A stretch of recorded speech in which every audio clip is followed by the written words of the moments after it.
Hi అండి, అందరికీ good morning.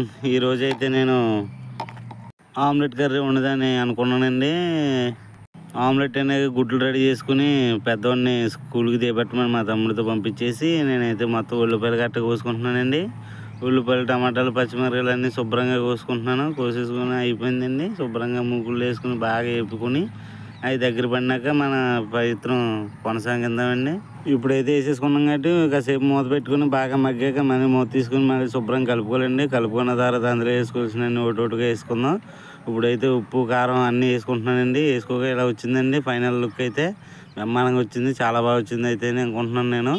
ఇప్పుడు దాన్ని మూత పెట్టుకుని కాసేపు మగ్గించుకున్న తర్వాత ఒకసారి మనం టేస్ట్ చేసి చూస్తున్నానండి. ఆ కూర అయితే మాత్రం బ్రహ్మాండంగా వచ్చిందండి. బాగా చాలా బాగుంది. నాకైతే బాగా నచ్చిందండి. మరి చాలా బాగా చేసుకున్నాను.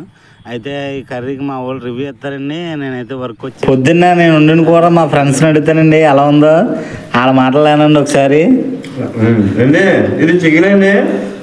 మా ఊళ్ళో కోడిగుడ్డు అట్టు చికెన్ కన్నా కోడిగుడ్డు అట్టు సూపర్ ఉందండి. చాలా టేస్ట్గా ఉంది కానీ బర్ర బాడండి. సూపర్ ఉంది, చాలా బాగుందండి. కోడిగుడ్డు అట్టు చాలా పులుసు కింద ఉన్నాడండి. మంచి సరిగా ఉందండి. మరి కట్టు అయితేనే కూర కూడా చాలా టేస్టీగా ఉందండి. ఓకేనండి, అన్నారు కదండి మా వాళ్ళ మాటల్లో. సబ్స్క్రైబ్ చేయండి, మా ఛానల్ కొద్దిగా ఫాలో చేయండి.